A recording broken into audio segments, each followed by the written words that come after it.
Boa noite. Que legal, conseguimos. Eu e a minha filha, Paula. Essa é a Paula, minha filha, que é ginecologista. Ela hoje vai estar aqui com a gente nessa live. Uma live que eu vou conversar hoje com vocês sobre métodos contraceptivos. Eu não, a Paula vai conversar com vocês sobre métodos contraceptivos e a primeira visita da menina ao ginecologista. Então essa é a proposta da nossa live de hoje à noite e nós estamos aqui torcendo, né, que dê tudo certo, porque a nossa internet aqui é um pouco complicada. Nós estamos numa cidade chamada Maraú, ou Algodões, né? Algodões, perto de Maraú. E eu levei quase 12 horas, né? Pra você ver o que amor de mãe não faz para ver sua filha. Então, gente, essa é a Paula, minha filha. Ela é ginecologista e ela hoje vai conversar aqui com a gente sobre a visita da garota ao ginecologista e os métodos contraceptivos. Então, para começar, vou dar a palavra aqui a Paula, né? Paula, quando que uma mãe deve levar a sua filha a um ginecologista? Olha, você tem algumas razões pelas quais uma mãe pode levar e deve levar a filha ao ginecologista. A primeira delas é quando a menina tem alguma dúvida, qualquer dúvida sobre seu próprio corpo e que a mãe se sente não apta, né, a conseguir responder essa dúvida completamente. Então, dúvidas essas que podem ser desde antes de começar a menstruação, desde quando começa o desenvolvimento do corpo, né? Algumas meninas às vezes têm dúvida do quanto cresce os seios, a parte do crescimento de pelos pubianos, de outros pelos associados, né? Existem inclusive algumas doenças que estão associadas a um crescimento aumentado de pelos e que quando estão mais graves podem começar inclusive nessa época antes da menstruação. Então, mesmo antes de menstruar, a menina pode sim ter algumas dúvidas e que um ginecologista normalmente ajuda ela a entender e se preparar para essa fase de tantas mudanças. Outra dúvida é quando chega a menstruação, certo? Então, como lidar com essa menstruação, que tipo de absorvente que pode usar, que não pode usar. Inclusive, essa chegada, né, da menstruação, que é uma chegada que nem sempre ela vem de uma forma regular logo de cara, né, Paula? Como é que é essa vinda da menstruação? Porque a gente sabe que ela não vem regular. Quanto tempo ela demora até a menina ter uma menstruação regular? A gente aceita, né, essa irregularidade menstrual inicial quando ela dura no máximo 1 ano, tá? Então, é normal que a menina tenha menstruações irregulares e se persistir por mais de 1 ano, aí sim a gente pode levantar suspeitas sobre alguma alteração hormonal que possa estar comprometendo o ciclo menstrual dessa menina. E o que mais levaria uma mãe a levar a sua filha ao ginecologista? Muitas razões. Então, aqui eu vou dar alguns exemplos, certo? Então, corrimentos, certo? Coceiras ou algum cheiro alterado, ou mesmo uma higiene inadequada que junta, às vezes, algum tipo de secreção. Então, às vezes, a menina pode ter dúvidas a respeito disso e gostaria de conversar com um profissional. Existe uma mudança, né, da anatomia vaginal durante esse processo de início da menstruação e que, eventualmente, a menina pode ter dificuldades de lidar com essa mudança, tá? Outras dúvidas. Aqui tem, inclusive, uma mãe colocando que a filha dela, ela menstruou e faz 8 meses que a menstruação não vem, né? Veio a primeira vez, depois não veio mais, pelo que eu estou entendendo aqui que ela colocou. Ela está querendo saber se a gente já falou sobre isso. Você até disse que até 1 ano, sim, não é? Exatamente. O normal é que fique irregular, né? Mas a gente normalmente espera até 1 ano para começar a investigar alguma coisa, tá? Cólicas são outras coisas que as meninas às vezes precisam de um aconselhamento, porque tem algumas meninas que desde o começo da menstruação já começam com cólicas fortes, tá? Então, às vezes precisa de alguma medicação ou ajuda na alimentação, ajuda de orientação de exercícios físicos para ajudar essa menina a superar essas dores de cólica. Então tem algumas dúvidas, né? E eu acho que também existe uma que é a que preocupa mais as mães, que são as dúvidas sobre os métodos anticoncepcionais. E que eventualmente até limita essa menina de pedir à mãe de ir ao ginecologista, com medo que a mãe ache que ela está querendo iniciar uma relação. Mas é importante saber, né, que a menina ter dúvidas sobre métodos anticoncepcionais não necessariamente vai levá-la a ter uma relação. Às vezes ela só quer saber como se protege, mas... E o que é importante é elas saberem como se Exato. protege, né, Paula? Porque Exato. uma menina que sabe como se proteger, que tem acesso a um ginecologista... Eu lembro que uma vez eu escrevi um artigo que dizia que, embora hoje, né, as nossas meninas tenham possibilidade de ir ao ginecologista, que existe ginecologista disponível, muitas vezes elas ainda são privadas desse tipo de acesso por conta exatamente do medo de pedir à mãe de levar no ginecologista e a mãe achar que ela já começou a ter vida sexual. Outras vezes, como ela fica com vergonha de pedir e ela não tem dinheiro para pagar, porque depende ainda do pai, depende da mãe. Então, isso acaba trazendo uma série de problemas, né? Até a menina conseguir ter esse tipo de acesso, tem disponível, mas ela não consegue chegar lá. Exato, né? Exato. E isso é uma questão que eu acho que é importante a gente estar abordando aqui. Uma outra coisa que eu estou vendo ali, uma mãe colocar, Paula, a gente até fez aqui, né, umas perguntas, já estava aqui preparada de outras pessoas que já me mandaram, e daqui a pouco a gente entra nessas dos métodos contraceptivos, mas é porque como aqui vai fazendo, a pergunta vai chegando, e ela vai girando e depois eu não sei como recuperar, então não vamos perder essa oportunidade. A Gisela, ela está perguntando aqui, pedindo para falar sobre a vacina do HPV. Qual é a importância, né, assim, de vacinar da garota tomar a vacina do HPV?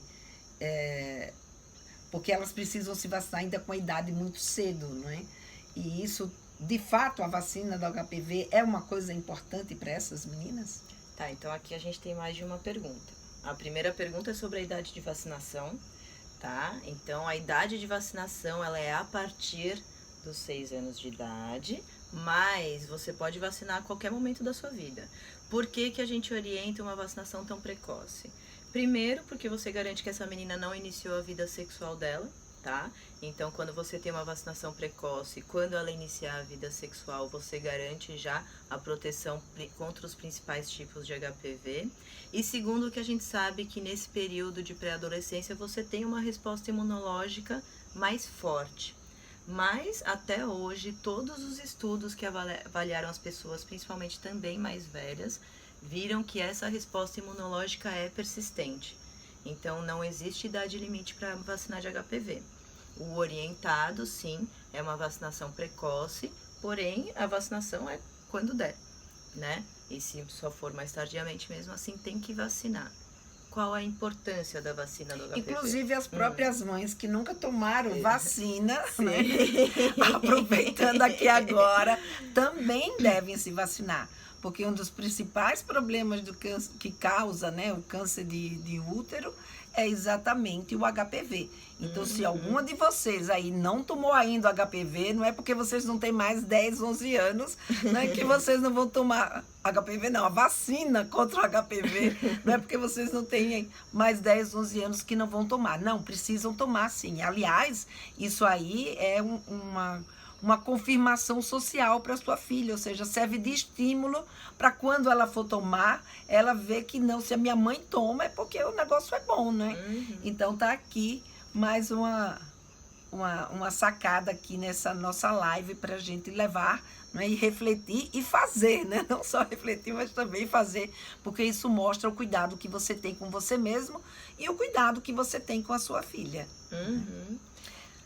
E Paula, eu queria voltar agora um pouco àquele assunto que você falou que também um dos momentos importantes é quando a gente precisa orientar as nossas filhas sobre métodos contraceptivos.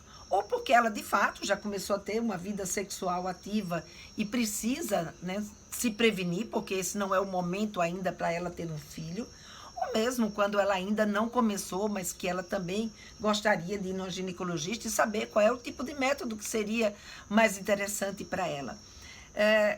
qual é o tipo de método mais interessante para um adolescente utilizar? Eu sei que existem vários métodos, né? Mas qual é aquele que é mais indicado para um adolescente?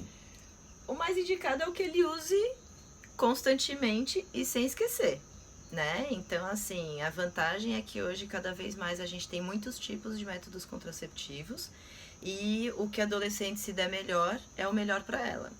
Então, o que eu gosto de conversar com minhas pacientes é o seguinte: a maioria dos métodos contraceptivos são hormonais, tá? Então, você vai dar um hormônio, esse hormônio vai enganar o seu cérebro e dizer a ele que você já está produzindo os hormônios ovarianos, certo? E dessa forma o seu cérebro não vai estimular o seu ovário a ter ovulação. Então, quando você usa um método contraceptivo hormonal, ele funciona em evitar a gravidez porque ele não vai deixar com que a menina tenha ovulação. E qual que é o melhor hormônio para a menina? É o que ela se der melhor. E como a gente descobre? Testando, certo? Então, dos métodos hormonais, os mais tradicionais são as pílulas, aquelas pílulas contraceptivas que a gente toma, né? A gente tem cartelas de 21 dias, cartelas de 24 dias ou cartelas de uso contínuo, né? A depender do tipo de hormônio e da dosagem. Outros métodos hormonais que a gente tem é um anel vaginal, esse é pouco conhecido, mas ele é muito interessante. A única restrição dele é que a menina já tenha iniciado a vida sexual, então mulheres virgens não podem usar, tá? Por quê? Porque ele é um anel de silicone que é inserido via vaginal. Então, para ela conseguir fazer essa inserção, ela já tem que ter tido o início da vida sexual. Qual que é a grande vantagem desse anel vaginal? É que você não tem que tomar todo dia, então diminui a chance de você esquecer diariamente, certo? Como você não vai ter que tomar todo dia, você coloca via vaginal, ele fica 3 semanas, depois de 3 semanas você retira, fica 1 semana sem, que é quando virar menstruação. Outro método hormonal são as injeções, a gente tem injeções mensais e injeções trimestrais, tá? Depois eu vou detalhar um pouco mais sobre os hormônios delas. Outro método, você tem o DIU hormonal, é um dispositivo que você coloca dentro do seu útero e ele libera hormônio. Outro método hormonal, você vê que a gente tem bastante, é como se fosse um chip que você coloca dentro do seu braço e libera hormônio continuamente subcutâneo, tá? Então, de todos, por que a pílula acaba sendo normalmente a primeira escolha? Porque ela é a mais fácil, a menos invasiva. Quando a menina não se dá bem com o hormônio, ela para de tomar o comprimido e imediatamente o efeito do hormônio acaba, tá? Então, para descobrir qual é o hormônio mais adequado para a menina, a pílula acaba sendo uma boa coisa exatamente por isso, pela facilidade que você tem de eventualmente, se necessário, interromper o tratamento e mudar para outra, tá? Ela, inclusive, pergunta ali se você indica a injeção para adolescente. Muito, muito. A injeção é ótima, inclusive adolescente é o público mais alvo da injeção. Por quê? Porque na adolescência é normal que essa menina tenha muitos hormônios, uma dosagem hormonal mais alta.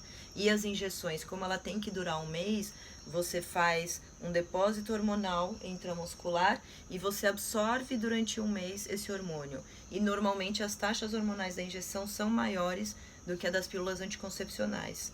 E então o público que mais se dá bem com as injeções são inclusive as adolescentes, por ter uma dosagem hormonal adequada e também pelo fato dela não precisar tomar todo dia, né?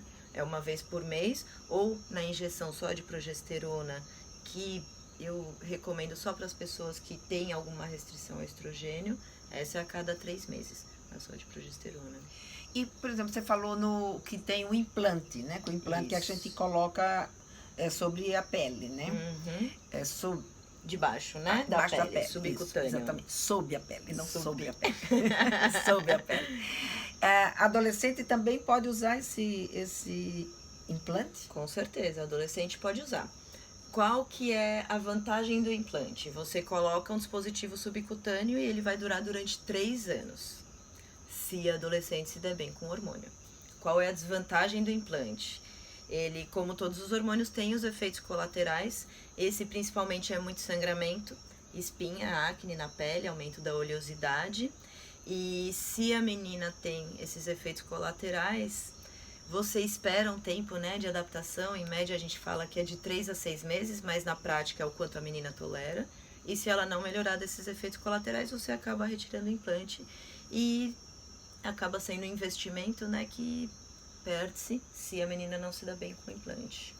Em compensação, se ela se der bem com o implante, Com certeza. né, são 3 anos que ela não tem que fazer nada, é uma maravilha, né? Ou seja, ela está segura, tem uma eficácia muito alta, né?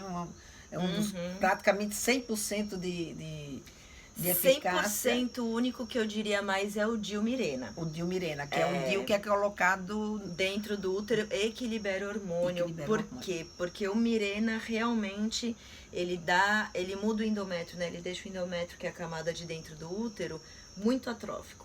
Então, ou seja, fica muito fino. fininha. Exato, nada gruda lá dentro. Nada gruda, nada cresce.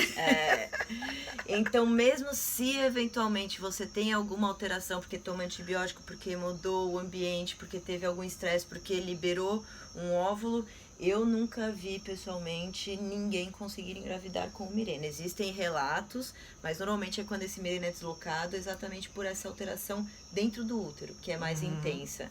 O implante, ele é melhor do que os métodos, né, de pílula e injeção, mas acaba não sendo tão perto assim do 100%. Mas é tão eficaz quanto a pílula anticoncepcional. Um pouco mais exatamente, porque não tem o esquecimento. Não tem o esquecimento, então né? ainda fica mais garantido do que a pílula. Ainda. O implante é parecido com a injeção a cada 3 meses, que também é melhor que a pílula, né? Mas ainda não é tão boa quanto o Mirena.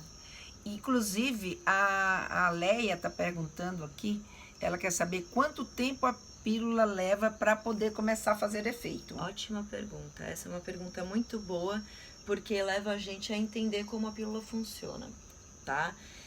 Tudo depende de quando você começa a tomar essa pílula anticoncepcional em relação ao início da sua última menstruação, tá?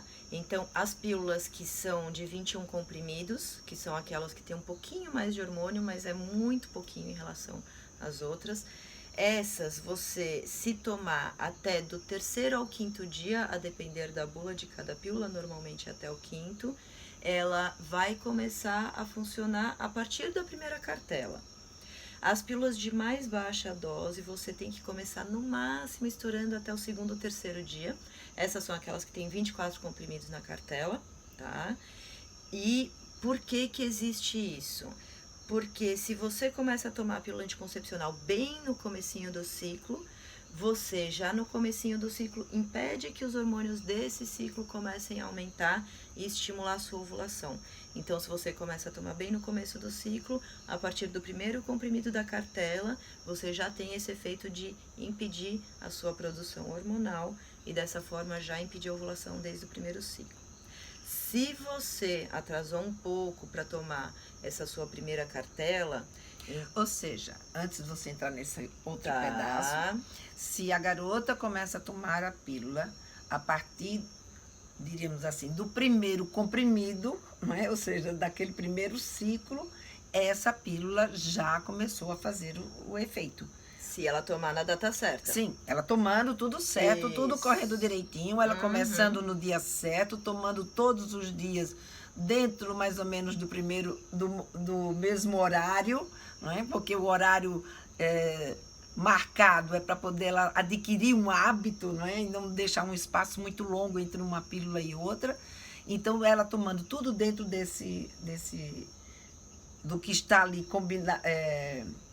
indicado, essa pílula, então, faz efeito desde a primeira vez que você começa a tomar a pílula, desde o primeiro mês que você começa a tomar a pílula. Isso. É isso? Posso dar uma dica? Pode. Para não perder isso, começa a tomar no primeiro dia que desce. Vai começar uma pílula nova, desceu a menstruação, independente se tem 21, se tem 24, se a cartela de todos os comprimidos, já começa a tomar no primeiro dia. Porque o quanto antes ela começar, mais cedo é a eficácia dessa... Porque quanto antes ela começar, ela nem começou a produzir os hormônios que estimulam o ovário a ter ovulação. Então ela não corre o risco. Ela tem um risco menor ainda dessa pílula na primeira cartela falhar. A Gisele está dizendo aqui que os... Mas só para terminar a pergunta, se começar a tomar um período após, aí tem que esperar a segunda cartela para começar a fazer efeito. Porque você não consegue garantir que a ovulação foi suprimida no primeiro ciclo, entendeu? Entendi. Então, se atrasar, começou a tomar uma semana depois que desceu, toma. Mas só vai começar a fazer efeito a partir da segunda cartela. E tem uma coisa muito interessante que é importante que as mães saibam e elas também possam passar isso para suas filhas. Quer explicar, né? Você falou assim, que esse efeito vai enganar o cérebro e o cérebro então vai achar que a gente está produzindo o hormônio, quando na verdade é o hormônio sintético, né? Que está sendo consumido ali. E que aí vai fazer o quê? Ele vai impedir que a ovulação aconteça. Impedindo que a ovulação aconteça, eu queria que você falasse um pouquinho, né, dessa dica maior, porque muitas vezes as meninas, elas estão no período, elas acham que continua tendo período fértil. Então eu queria que você falasse por que ela não tem período fértil. Então, o que é o período fértil? Quando que a gente engravida? Quando o nosso óvulo, que veio da ovulação, encontra com o espermatozoide do menino, fecunda e faz o embrião. Então, o que é o período fértil? É quando a gente expulsa o óvulo de dentro do ovário, que é na ovulação, e que é exatamente o que não acontece com a pílula anticoncepcional. Então, se a mulher está tomando direitinho a pílula anticoncepcional, ela não vai ter a ovulação, que é aproximadamente no 14º dia, e, portanto, não terá o período fértil. Se a menina esqueceu de tomar a pílula no meio da cartela, fez bagunça e escapou uma ovulação, provavelmente essa ovulação não virá no seu período fértil, tá? Virá em algum outro dia e aí bagunça tudo. Então, se ela toma a pílula direitinho, ela não tem período fértil. Se ela esqueceu, independente se é período fértil ou não período fértil, ela tem que tomar uma pílula do dia seguinte, porque talvez a ovulação não venha na época que, teoricamente, se ela não estivesse tomando o comprimido, a pílula seria o período fértil. Então, são duas coisas importantes para ressaltar. Legal. Que boa dica, hein, Paula? Adorei. Tô adorando aqui, porque eu também vou aprendendo, né? A gente tá sempre aprendendo. Tá vendo como são as coisas? Hoje é a filha que conversa com a mãe. E ensina a mamãe. Minha consultora. Então, a Léa tá perguntando aqui se a pílula pode engordar adolescente. E antes tinha uma outra pergunta que falava se a pílula podia causar problemas futuros para a garota. De infertilidade? Ela só colocou problemas, né? Tá. Muitas vezes a gente ouve que pode causar câncer, que pode ter problema de infertilidade, que pode... Enfim, existe uma contraindicação, ou seja, quem não pode tomar pílula? Quando que ela pode causar problema? Tá, aí são duas perguntas. Então, existem contraindicações às pílulas, tá? A principal contraindicação à pílula anticoncepcional é trombose. O que é trombose? Quando o sangue talha dentro do vaso sanguíneo e com isso impede o sangue de correr por dentro desse vaso sanguíneo e dessa forma os tecidos que se alimentam daquele sangue acabam morrendo. Isso se chama trombose, que leva ao infarto, tá? E se acontece no coração, é um infarto do coração. Se acontece no cérebro, é um derrame. Se acontece em qualquer outro lugar do corpo, é um infarto naquela região decorrente de trombose, que é muito grave. Certo? Então, quem já teve trombose é completamente proibido tomar pílula. Quem tem trombose na família tem que ser investigado se ela tem facilidade para ter trombose e tem que conversar muito sobre o risco de tomar a pílula. E quem não tem nenhum histórico familiar, aí sim estaria autorizado a tomar a pílula sim, a consulta com o ginecologista para ver se eventualmente não tem outros riscos. Aí ela fala que sim, infertilidade ou câncer. Tá, então sobre esses dois determinados, porque tem muitas coisas, né, que a gente tem que discutir sobre pílulas. Pílulas são hormônios, elas podem levar a benefícios de um lado e malefícios de outro. A coisa que é importante ressaltar é que depende muito da pessoa que se usa. Por isso a importância de só usar pílula depois de uma consulta ao ginecologista. Essa história delas ficarem usando, minha mãe usou essa, eu uso aquela, minha amiga usa essa, eu uso aquela, então...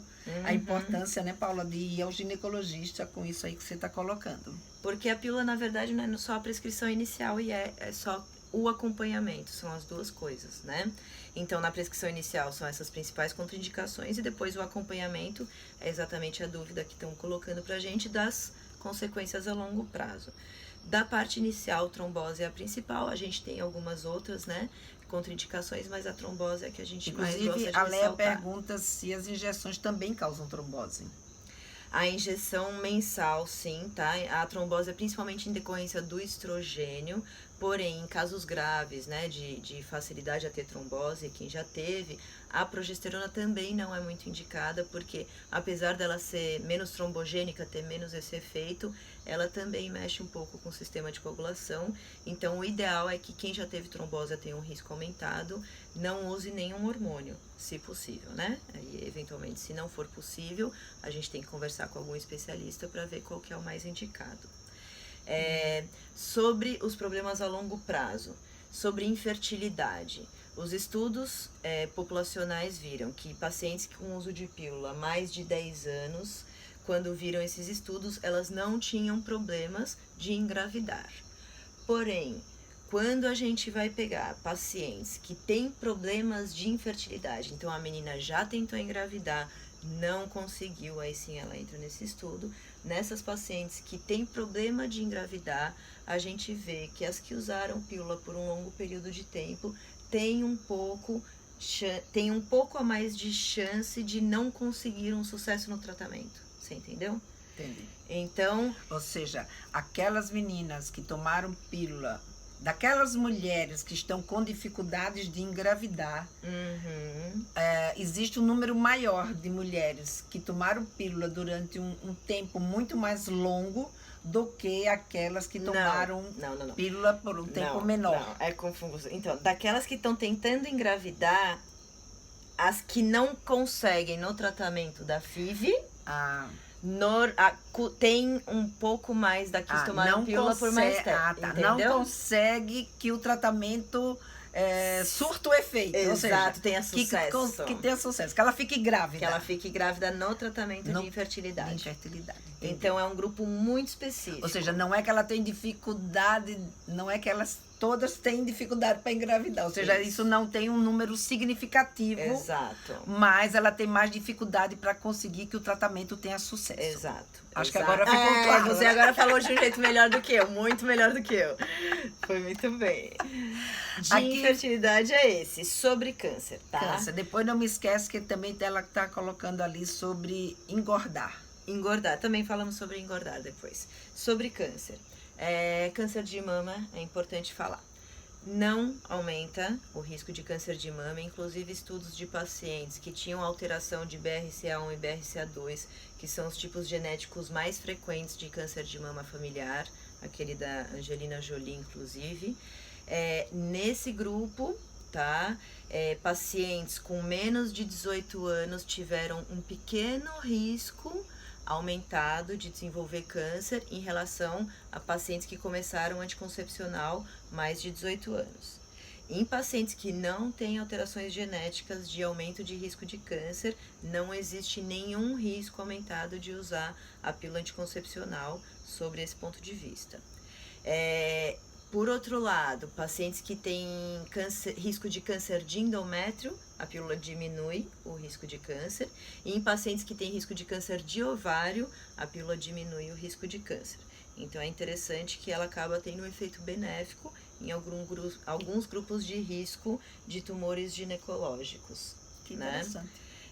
Sobre engordar. Sim, existem algumas pacientes que engordam com anticoncepcionais, porém tem outras que emagrecem. Mas a maioria, infelizmente, engorda. Né? Em geral, essa não é bem uma gordura, é mais uma retenção de líquido ou é gordura mesmo? Não, existe sim algumas mulheres, e aí a gente volta a enfatizar, não são todas. Em alguns grupos específicos de mulheres, e como a gente vai descobrir? Testando. Começou a usar, começou a engordar, tá? Não vai insistir. Existe sim o ganho de peso por retenção de líquido, mas existe um ganho de peso por uma alteração metabólica em consequência da alteração hormonal que a pílula faz, e nessa alteração metabólica acabe causando uma resistência insulínica e uma alteração na de formação de gordura. Tá? Então, eventualmente, sim, tem algumas mulheres que ao usar a pílula acabam aumentando a tendência a engordar, porque engordam mais mesmo mantendo a mesma dieta. E aí, interrompendo o anticoncepcional, depende do quanto tempo ela esperou. Se ela acabou ganhando muito peso antes de interromper o anticoncepcional, esse efeito pode ter sim um pouco de irreversibilidade, né? Ser irreversível. Agora, se ela começou a engordar, já percebeu e já parou, consegue voltar normalmente sem ter nenhum problema a longo prazo. Ela também coloca aqui, a Léa também está perguntando se somente as pílulas diminuem as cólicas em adolescente ou as injeções também diminuem a cólica? As duas têm possibilidade de diminuir as cólicas. É porque não é o ambas meio, são hormônios. né? Não, é porque ambas são hormônios, Isso. tá? Por que as pílulas e as injeções diminuem as cólicas? Porque quando a gente tem um ciclo menstrual, o endométrio cresce mais, que é a camada de dentro do útero, que as menstruações é o que descama, tá? Então, quando você tem um ciclo menstrual normal, estimulado pelos seus hormônios, esse endométrio cresce mais, na menstruação tem mais coisa para descamar, e como tem mais coisa, o útero contrai, a gente tem cólica por conta da contração uterina para descamar esse endométrio, e aí a gente acaba tendo mais dores. Pacientes com irregularidade menstrual, o endométrio pode crescer mais ainda, porque quando a gente tem uma irregularidade menstrual, normalmente é porque essa menina tem uma alteração hormonal. Isso resulta numa falta de ovulação, e aí a menstruação, na verdade, é um sangramento, não é a menstruação. Você não tem um sangramento por conta de toda uma alteração local que resulta numa descamação endometrial completa, e sim que o endométrio vai crescendo, crescendo, crescendo, até que uma hora cresce tanto que descama. Então é uma descamação desordenada que resulta em mais cólica e mais sangramento. E nessas pacientes, principalmente, que têm uma resposta muito boa com a pílula anticoncepcional, por quê? Porque quando você usa a pílula, você usa tanto o estrogênio quanto a progesterona o tempo inteiro. Então, no endométrio, ele tem um estímulo para crescer e para diminuir juntos, diferente de um ciclo menstrual que você primeiro cresce e depois transforma. Então, ele cresce menos, você tem menos coisa para descamar e tem menos dor e menos sintomas. Tanto a injeção quanto os comprimidos têm esse mesmo efeito. Que bom, todos nós aqui aprendendo bastante, né? E você estava falando da pílula, né? Você começou falando dos métodos contraceptivos que eram indicados para adolescente, e você falou da pílula, você falou dos hormônios hormonais, dos métodos hormonais, né? Dos métodos hormonais como um todo. E tem algum outro método que a adolescente também possa usar que não seja hormonal e que não seja os métodos naturais, porque os métodos naturais não são bons para adolescente. Infelizmente, eles não são indicados, né, para adolescente. De jeito nenhum. Tudo que ele precisa, que uma mulher precisa, em geral, na adolescência fica um pouco mais difícil, né, da gente esperar que a adolescente tem a disciplina, principalmente, né? E principalmente também um corpo regular que ainda não está. Né? O organismo ainda está no momento de transformação e que ela ainda não está com os seus ciclos menstruais de uma forma regular. Que outros métodos existem que a adolescente poderia utilizar, que também é indicado para adolescente? Na verdade, não existe nenhum método contraindicado ao adolescente, tá? Existem alguns métodos que são contraindicados a paciente virgem, mas pela idade não existe contraindicação formal a nenhum método contraceptivo. É importante ressaltar isso. A gente tem o principal de todos, que é a camisinha, o preservativo. Todos devem fazer uso disso, né?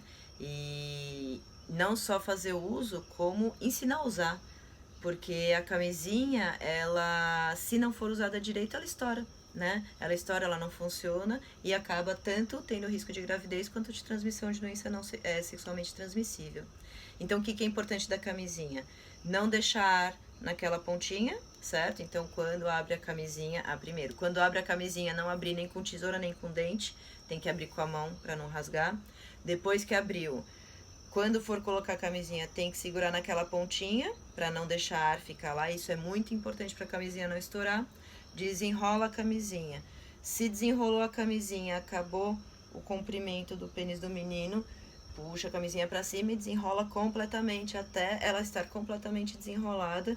E aí sim vai ter o ato sexual A partir do momento que o menino terminou de ejacular, tem que retirar o pênis da vagina da menina, porque se esse pênis perder ereção, ele vai diminuir o diâmetro e essa camisinha pode, de repente, soltar e se perder dentro da menina, e aí ela vai perder o efeito dela. Então, camisinha é importante e saber usar é muito importante. Tirando a camisinha, a gente tem o DIU, dispositivo intrauterino de cobre, tá? É aquele que não é o Mirena, não tem hormônio, ele tem o cobre, ele age porque o cobre é espermicida, mata os espermatozoides, e ele age porque ele muda o ambiente de dentro do útero, e com isso, mesmo se de repente algum espermatozoide sobreviver e fecundar, ele vai impedir a anidação.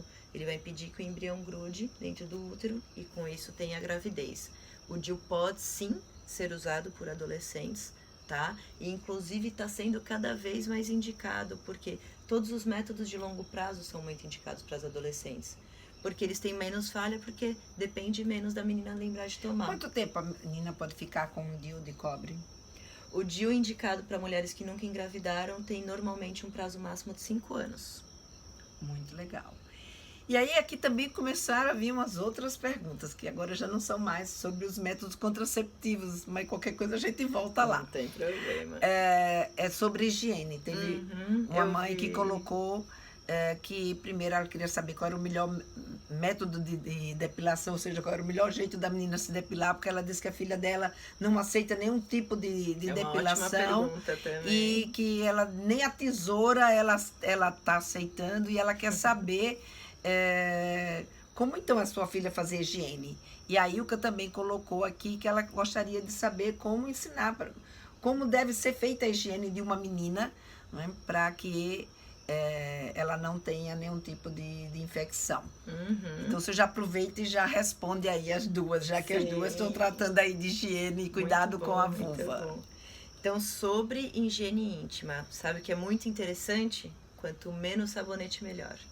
Olha aí, gente, que dica, hein? E a gente acha que às vezes tem que passar bastante sabonete para poder ficar muito cheirosa, muito aciada, né? Então, essa é a primeira coisa, mas a segunda coisa que é muito importante é muita água e que tem que passar o dedo em todas as dobrinhas para que se tire qualquer resto de resíduo que fique lá. Então, a menina não pode ter vergonha de se tocar para conseguir fazer uma boa higiene íntima. Isso é muito importante, tá? Então, ela tem que ficar debaixo do chuveiro, deixar escorrer muita água e com a mão retirar qualquer resto de sujeira. Se for aquele dia, sabe, que a menina não conseguiu fazer uma boa higiene, percebe que, sabe, tá com acúmulo e precisa passar um sabonete, aquele sabonete mais neutro de todos. Se dá bem com sabonete íntimo, pode usar, se não, esse sabonete de glicerina, quanto menos perfume, melhor. Quanto menos cor, melhor, transparente, sem perfume, porque qualquer uma dessas coisas irritam a região genital e podem dar coceira, irritação, inchaço e o aumento de chances de eventualmente desenvolver uma candidíase, tá? Então, sobre higiene íntima, pouco sabonete, porque se você coloca muito, você retira a proteção natural que a gente tem, e aí quando se refaz, aumenta a chance de refazer desequilibrado e isso levar até algum corrimento, tá? E muita atenção para toda a anatomia, para que a menina faça uma boa higiene consciente. Essas são duas coisas muito importantes da higiene íntima. E com relação à depilação? Relação à depilação. Você sabe que os pelos são a proteção natural genital. Então, as brasileiras que têm mania de retirar tudo, uma má notícia é que não faz bem. Porque você tira uma barreira de proteção natural que a mulher tem. Tem um estudo que aconteceu uma vez com depiladoras e ginecologistas que eles chegaram à conclusão que o ideal mínimo de se deixar é 2 centímetros por 2 centímetros, arrodeando assim os grandes lábios até embaixo, para que isso, 2 centímetros de comprimento e 2 centímetros de extensão, para que você tenha um mínimo de proteção vaginal.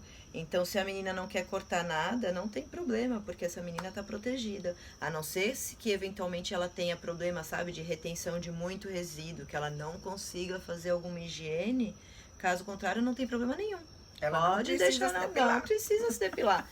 De forma alguma, porque depilar é uma proteção. É uma questão de de gosto pessoal, Sim. né? E ainda tendo que levar em conta que, dependendo desse gosto pessoal, se fizer uma depilação muito cavada, ela está correndo o risco de deixar desprotegida a entrada da vagina, Exato. né? Você perde a barreira inicial. Exatamente. Ela diz aqui, a minha filha adolescente se depila toda. É indicado, ela acabou de colocar aqui, que teoricamente não é indicado, né? Porque mas se ela se dá bem, aí é que tá. Mas se ela não aconteceu não tem nada, problema, continue. Agora, depilou, tá cheio de corrimento, candidíase, gardnerella e problemas, testa parar de depilar. A Gisela colocou aqui, ótimo, Mata Atlântica. Isso aí, Gisela, Mata Atlântica. Agora eu faço que nem o filho dela, ó, com o dedinho assim, ó. Isso aí, Mata Atlântica. Ela também está querendo saber, a Léa.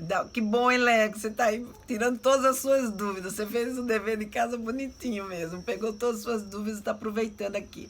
Que legal. Se a adolescente pode usar absorvente interno. É importante ela passar no ginecologista antes. A maioria pode, tá? A maioria dos ímens são ímens elásticos e que existe um orifício que dá tranquilamente para passar aquele absorvente menor sem ter lesão do ímen. Mas algumas adolescentes têm alguma alteração que não é problema, mas é o ímen que é um pouco mais rígido, um pouco menos aberto. E nessas especificamente talvez não seja indicado. E só dá para saber isso com um especialista. Então essa é uma boa oportunidade de Com levar certeza. a menina ao ginecologista. Com certeza. Né? Para ela fazer o seu teste. Aí falar na visita ao ginecologista, Paula, eu queria... existe um momento que, por exemplo, a mãe gosta de acompanhar a sua filha ao ginecologista. Eu acho uma coisa bem legal, porque ela contar com o apoio da mãe nessa hora, na visita ao ginecologista, eu acho uma questão bem interessante.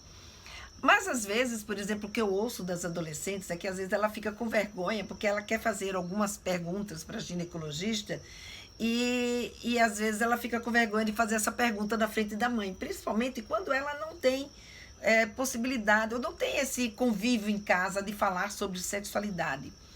É importante que na consulta com o ginecologista, depois do exame, obviamente, né, a mãe abra um espaço para a filha ter essa conversa, só ela e o ginecologista? Olha, isso varia muito de profissional para profissional. Eu, pessoalmente, eu gosto de ter uma conversa sós com qualquer paciente que é adolescente, mas enquanto ela é adolescente, quem é responsável pela paciente é a mãe. Então, se a mãe se recusa a sair da sala, a não ser que a paciente solicite falar comigo, eu não... Assim, eu sempre ofereço, mas eu não posso obrigá-la a sair. Uhum. Também, por outro lado, mesmo quando a mãe da paciente não sai, eu pessoalmente também tento conversar com a menina durante o exame físico, principalmente que a gente tem uma proximidade física maior, e falo, olha, tá tudo bem, quer perguntar alguma coisa, tento dar indícios para ver se a menina tem alguma dúvida que tá querendo incomodada com a presença da mãe. Mas isso varia muito de profissional para profissional. O que é importante ressaltar é o seguinte, se a menina conversou alguma coisa com o ginecologista, ela tem menos de 18 anos, ela tem sim o direito ao sigilo médico, tá? Então, quais são as únicas opções em que o médico pode quebrar esse sigilo? Se ela estiver ameaçando o corpo dela ou a vida de outra pessoa. Caso contrário, ela pode perguntar qualquer coisa para o ginecologista na ausência da mãe e ela tem direito ao sigilo médico, esse médico não vai contar nada para a mãe. Tá? Inclusive pelo Estatuto da Criança e do Adolescente, ela também está protegida nesse sentido. Não é? Mas infelizmente eu não posso expulsar a mãe da sala se a mãe se recusa a sair. Mas é importante que quem é mãe que esteja aqui, né, nessa nossa live, que saiba, né, que essa é uma situação e que se por um acaso a sua filha também for ao ginecologista e não lhe consultar, ela não cometeu nenhum crime, ela está protegida por lei, ela tem esse direito, é um direito da adolescente consultar um ginecologista quando ela quiser. Se puder ser com a mãe e a mãe tiver esse entendimento de também durante essa consulta, deixar um momento de privacidade da sua filha com essa ginecologista para que ela fale das coisas que estão ali lhe incomodando ou que estão ali lhe preocupando, é muito importante que a gente tenha esse tipo de cuidado também na hora que a gente está acompanhando as nossas filhas. Pessoal aí, todo aí, ó, adorando a nossa aula. Que bom.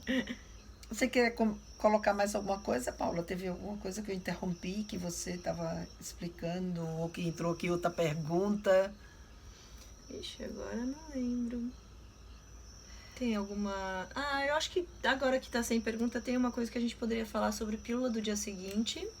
Essa era uma das perguntas. Pra gente fechar aqui o nosso encontro, porque o Instagram, ele só deixa a gente ficar no ar até 1 hora, né? Depois de 1 hora, ele deleta a gente. Ele simplesmente apaga e a gente sai do ar, querendo ou não querendo, né? Então, vamos lá.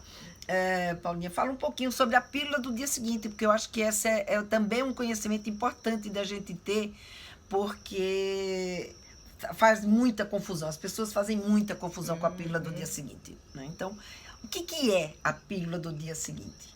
Tá, então vamos começar. A pílula do dia seguinte, ela é uma dosagem de progesterona muito alta, que faz com que você tenha uma inibição da ovulação. Então, eu falei um monte de palavra chique, agora eu vou explicar o que isso significa. Pra gente ter o fenômeno da ovulação, o óvulo sair de dentro do ovário, a gente tem que ter um pico de estrogênio e depois um pico do LH, tá? Esses 2 hormônios são importantes pra gente ter esse fenômeno. Esse LH é o mais importante de todos. E como que a gente diminui o LH? Com progesterona, tá? Então, se algum dia alguém quiser se informar mais detalhes sobre menstruação, são esses os principais nomes. Então, a progesterona, quando dada em altas doses, ela vai diminuir o LH, e se ele estiver fazendo o pico, que vai ser o que vai fazer a ovulação, ele vai diminuir esse LH e não vai deixar a ovulação acontecer. É isso que assim que funciona a pílula do dia seguinte, tá?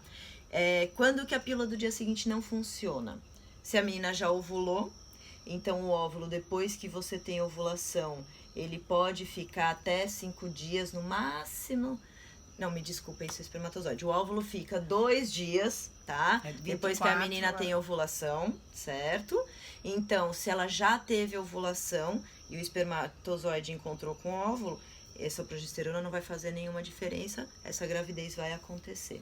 Ou se ela já tá para ovular e tomou a pílula do dia seguinte, e aí esse fenômeno já foi todo deflagrado e essa progesterona acabou não impedindo.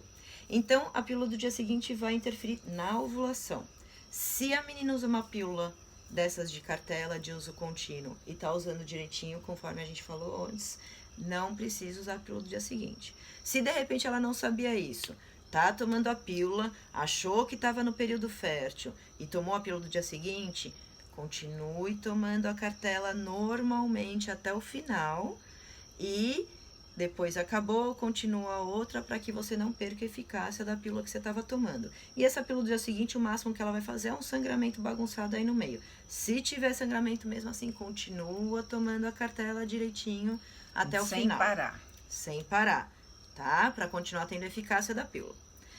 Se a menina tava tomando a pílula anticoncepcional dela, esqueceu uns dias e tomou a pílula do dia seguinte, o ideal é começar uma cartela logo no dia seguinte, não voltar para o mesmo lugar da cartela que ela estava depois que ela teve esses esquecimentos. Por quê? Porque às vezes ela teve esses esquecimentos, tomou a pílula do dia seguinte e estava logo no finalzinho. Aí começa a bagunçar muito. Para você aumentar a chance dela funcionar e inibir aquele ciclo, bagunçou os comprimidos, tomou a pílula do dia seguinte, começa uma cartela nova e vai até o final. E aí, provavelmente, então, ela não vai menstruar. Se ela ou vai ter algum sangramento nova. Bagunçado. Ou vai ter um sangramento bagunçado. Certo? Ok. Tá. Olha, eu sei que entrou aí na live Marina, a Mimi, todos mandando beijos e que abraço bom. aqui para você. E para mim também, né, queridas? Beijo para vocês. Eu vi que tinha uma pergunta muito interessante que alguém perguntou se de quando que adolescente deve começar a colher o preventivo. Preventivo serve para detecção do HPV, para que você detecte lesões pré-malignas que venham a longo prazo evoluir com câncer de colo de útero. Adolescentes que têm infecção pelo HPV, normalmente são infecções mais sintomáticas, elas têm uma resposta imunológica maior, por isso que inclusive elas têm que tomar vacina antes, porque elas têm essa resposta imunológica maior. Então, em adolescentes é normal que durante a primeira infecção do HPV, elas tenham algumas lesões e que essas lesões, elas vão se resolver, são aqueles NIC1, tá? Então, se logo no início da vida sexual essa adolescente já começa a colher o preventivo, aumenta a chance de você ter positivos, que são falsos positivos de lesões de risco, que ela passe por procedimentos desnecessários aumentados, sem que ela realmente esteja diminuindo um risco. Então, o que a gente recomenda é que depois do início da vida sexual, você espere de 3 a 5 anos para colher o preventivo ou maior de 20 anos, tá? Olha, não Então, sabia eu vi que tinha essa pergunta e eu sei que essa é uma dúvida que a maioria das pessoas não sabem.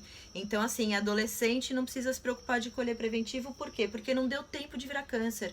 O câncer demora em média 10 anos para acontecer. Então, se você colhe logo no começo, você só está aumentando a chance de você ter biópsias desnecessárias e procedimentos desnecessários. Espera até uns 18, 20 anos e aí começa a colher.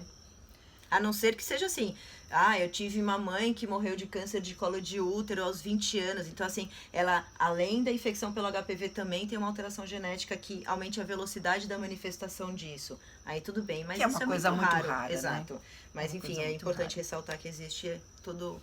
Exceção confirma a regra, né? É verdade. Muito bem. Paula, quero agradecer imensamente. Foi um prazer. Ter você aqui comigo nessa live de hoje. Acho que eu aprendi bastante. E muita gente aqui colocou o dedinho, que gostaram muito, que foi uma excelente aula. Agradecendo a você. Agradecendo, né, por tudo isso que você trouxe aqui nessa live. E acho que foi uma excelente participação. E que essa live vai estar disponível no Instagram. Ela fica só por 24 horas, mas ela será publicada também no YouTube. Então, se vocês depois quiserem compartilhar com outras pessoas, pode ficar à vontade, né? E pode depois mandar perguntas, se vocês quiserem, para o meu direct. Qualquer coisa eu encaminho para a Paula e a Paula responde e eu encaminho para vocês. Aqui, ó. Tem gente aqui, ó. Nós aqui agradecemos essa maravilhosa comunicação. A Samira aqui colocando sempre muito bom. Beijão. Gente, obrigada aí pela presença de vocês. Até a nossa próxima live. Beijo para vocês todos e até lá.